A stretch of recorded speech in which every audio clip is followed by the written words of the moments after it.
हे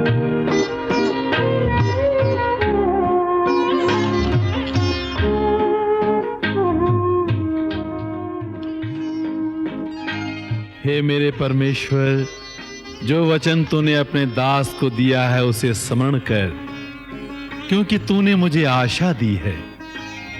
मेरे दुख में मुझे शांति उसी से मिली है, क्योंकि तेरे वचन के द्वारा मैंने जीवन पाया है। महिमा के वचन के मेरे प्रिय दोस्तों, आप सबों का इस कार्यक्रम में फिर से स्वागत है। परमेश्वर का अनुग्रह और उसकी शांति आपके जीवन में, आपके परिवार में बहुत आयत से होने पाए। क्या ही अद्भुत समय है जब हम लोग परमेश्वर के वचन को सुनते हैं और उसे अपने मन और हृदय में रखते हैं और उसके अनुसार जीने की कोशिश करते हैं। और प्रभु यीशु मसीह जो हमारा सच्चा चरवाहा है, वो हमारी अगुवाई करता है कि इसके द्वारा हम लोग उसके पीछे पीछे चलें और अपने जीवन में उन आशीषों को प्राप्त करें जो वो हम लोगों को देना चाहते हैं।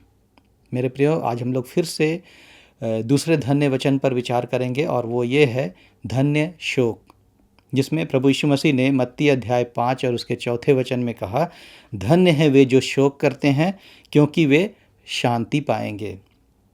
यहाँ पर जो शब्द शांति है उसके ऊपर हम लोग थोड़ा विचार करें, जिसका मतलब है सांत्वना या ढाढ़स।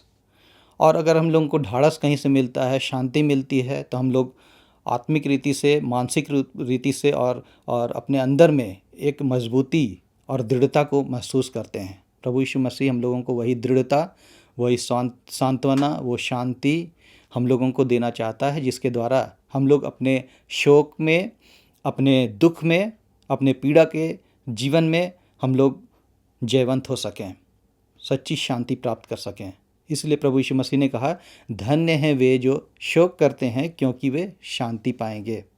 हम लोगों ने पिछले जो वीडियो था, जिसमें हम लोगों ने विचार किया इसके पहले भाग में कि किस प्रकार से प्रभु यीशु मसीह ने जो शोक के बारे में कहा, वो क्या शोक है। पहला जो शोक है वो ये कि वो दूसरों के लिए शोक, दूसरों के दुख के लिए, दूसरों के पीड़ा के लिए, दूसरों के परेशानियों के लिए बोझ और तरस, जिसके कारण जो यीशु मसीह है वो दुखी हुआ और इसी के कारण वो इस दुनिया में आया कि वो हम लोगों के उस पीड़ा को, जो पाप का है, जो पाप का परिणाम है और पाप का जो दंड है, उससे हम लोगों को बचाने के लिए, ताकि हम लोग उन दंड से, जो परमेश्वर का पाप के प्रति है, उससे हम लोग बच सकें और जीवन पा सकें और परमेश्वर की बहुत आयत की आशीष को प्राप्त कर सकें। हम लोगों ने देखा कि प्रभु यीशु मसीह मत्ती रचित सुसमाचार उसके 23 अध्याय और उसके 27 और 28 वचन में कि यीशु मसीह जब क्रूस उठाकर चल रहा था तो उसके पीछे एक बड़ी भीड़ थी और उस भीड़ में बहुत सारी स्त्रियां थी, जो यरूशलेम की स्त्रियां थी, जो विलाप कर रही थी, रो रही थी प्रभु यीशु मसीह के दुख और पीड़ा को देख करके। तब प्रभु यीशु मसीह ने उनसे कहा था 28वें वचन में कि हे यरूशलेम की पुत्रियों, मेरे लिए मत रो, परंतु अपने बालकों के लिए रो। उसके कहने का मतलब था कि मेरे लिए तुम लोग मत रो। हम लोग में से बहुत कम ही लोग हैं जो दुख से या परेशानी से होकर के गुजरते हैं तो दूसरों को मना करते हैं कि हम लोगों के लिए मत रो। क्योंकि प्रभु यीशु मसीह ने जिस शोक या दुख के बारे में बात किया है इस पहाड़ी उपदेश में, इस धन्य वचन में, वो ये है कि हम लोगों के अंदर में यीशु मसीह के समान दूसरों के प्रति पीड़ा, दूसरों के प्रति शोक या दुख होना चाहिए, क्योंकि वे लोग गलत रास्ते पर चले गए हैं, परमेश्वर से दूर हो गए हैं, भटक गए हैं, विनाश की ओर जा रहे हैं। जिनका जीवन विनाश की ओर जा रहा है, वे लोग नरक की अग्नि में डाले जाने वाले हैं। लेकिन प्रभु यीशु मसीह उन लोगों के लिए तरस से भरा हुआ है, उनके लिए वो दुख सह रहा है, पीड़ा सह रहा है, मेरे और आपके लिए, ताकि उसके उस दुख उठाने के द्वारा, उसके पीड़ा उठाने के द्वारा, उसके लहू बहाने के द्वारा हम लोग जीवन पा सकें। वो शोकित हुआ दूसरों के लिए, अपने लिए नहीं। वो कभी भी अपने लिए रोया नहीं, उसके लिए एक भी आंसू अपने लिए नहीं थे। यहाँ तक कि वो जब क्रूस पर चढ़ा दिया गया था और उसके दोनों हाथ क्रूस पर कांटी के द्वारा ठोके गए थे, उसके पाँव में कांटी ठोका गया था, वो दुखी था, उसको लोग सता रहे थे, थूक रहे थे, मार रहे थे, लेकिन वो दुखी नहीं हुआ, वो पीड़ित नहीं हुआ। उनके प्रति उनके अंदर में कोई भी क्रोध नहीं था, द्वेष नहीं था। उसने उनके लिए बल्कि प्रार्थना किया कि हे पिता, इन्हें क्षमा कर, क्योंकि ये नहीं जानते कि क्या करते हैं।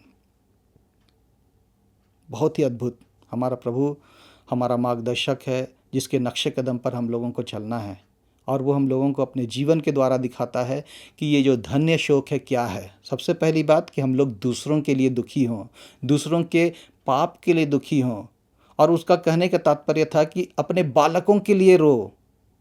आज के ज़माने में अगर हम लोग देखेंगे तो बहुत सारे लोग जो आज माता पिता के रूप में दुखी हैं, परेशान हैं और उनके परिवार में शांति नहीं है, इसलिए क्योंकि वो लोग देख रहे हैं कि उसके परिवार के बच्चे किस प्रकार बिगड़ रहे हैं, ड्रग्स के गुलाम हो गए हैं, नशाखोरी में फंस गए हैं, दलदल में फंस गए हैं और उनका जीवन बर्बाद हो रहा है। वे पढ़ाई लिखाई के रास्ते को छोड़ करके, अच्छे मार्ग को छोड़ करके गलत संगति में पड़ गए हैं और उनका जीवन छलनी छलनी हो गया है, दुखी हो गया है। और इसी के लिए प्रभु यीशु मसीह कहता है कि मेरे लिए मत रो, मेरे लिए दुखी मत हो कि मेरे शरीर से लहू बह रहे हैं, मेरे सिर पर कांटों का ताज रखा गया है या मैं क्रूस पर चढ़ा दिया गया हूँ, लेकिन इसलिए रो कि तुम अपने बालकों के लिए रो करके उनको सही मार्ग में ला सको। मेरे प्रियो, आज हमारे लिए भी ये विचार करने की बात है कि हम लोग का जो शोक है वो क्या शोक है। क्या अपने लिए हम लोग रोते हैं कि कोई हम लोगों को सता रहा है, हमारी निंदा कर रहा है, हम लोगों को दुख दे रहा है, हमारी आलोचना कर रहा है, हम लोग टूट जाते हैं, दुखी हो जाते हैं। लेकिन जो सच्ची शांति है वो हम लोगों को तब मिलेगी जब हम लोग दूसरों के लिए दुखी होंगे, शोकित होंगे। और दूसरा जो शोक है वो ये है कि जो यीशु मसीह का सच्चा शिष्य है वो इसलिए दुखी होता है या शोकित होता है कि उसने अपने गलत कार्य के द्वारा, अपने पाप को फिर से अपने जीवन में दोहराने के द्वारा अपने प्रभु यीशु मसीह को शोकित करता है, दुखी करता है, उसके आज्ञाओं का उल्लंघन करता है। जब हम लोगों ने प्रभु यीशु मसीह को ग्रहण किया तो हम लोगों ने अपने पापों का पश्चाताप किया कि अब हम लोग अपने उन पापमय जीवन को त्याग करके प्रभु यीशु मसीह के पीछे चलेंगे, एक नए मार्ग में, नई दिशा में चलेंगे, ज्योति की ओर चलेंगे, अंधकार को छोड़ करके। और हम लोग उस समय निर्णय लेते हैं कि अब हम लोगों का जीवन पापमय नहीं रहेगा। उसके बाद हम लोग हर समय जब भी गलती करते हैं पश्चाताप करते हैं, प्रभु से क्षमा मांगते हैं। तो जो सच्चा शिष्य प्रभु यीशु मसीह का होता है इसलिए शोकित होता है कि वो अपने कार्यों के द्वारा, अपने वचनों के द्वारा, अपने विचारों के द्वारा अपने प्रभु यीशु मसीह को दुखी करता है।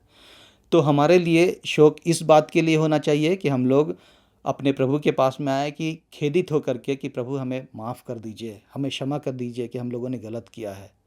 तब प्रभु यीशु मसीह हमें क्षमा करेगा और हम लोगों को फिर से अपनी शांति, अपना सांत्वना, अपना ढाढ़स, अपना बल, अपनी मजबूती और साहस देगा कि हम लोग फिर से उठ करके खड़े होंगे और प्रभु यीशु मसीह के पीछे चलेंगे। इसलिए प्रभु यीशु मसीह ने कहा, धन्य हैं वे जो शोक करते हैं क्योंकि वे शांति पाएंगे। क्या आप उस सच्ची शांति को पाना चाहते हैं? तो आप अपने अंदर में वो पीड़ा रखिए कि आप दूसरों के लिए दुखी हों, उनके लिए पीड़ा रखें, उनके लिए आपके अंदर तरस हो, क्योंकि वही व्यक्ति एक सच्चा अगुवा हो सकता है जिसके अंदर में लोगों के प्रति तरस है, बोझ है, उनके प्रति आंसू है कि वो दुखी हैं, बीमार हैं, गलत रास्ते पर चल रहे हैं। और दूसरा शोक ये कि वो अपने गलत कार्यों के लिए दुखी है, शोकित है। तब वो प्रभु के पास में आएगा और उससे प्रार्थना करेगा और प्रभु उसको अपनी सच्ची शांति से भरेगा। क्या आप इस सच्ची शांति को प्राप्त करना चाहते हैं? तो अपने व्यक्तिगत प्रार्थना में हर दिन प्रभु से प्रार्थना कीजिए और वो आपको सही मार्ग पर लिए चलेगा। परमेश्वर इस वचन के द्वारा बहुत आशीष प्रदान करे। आमीन।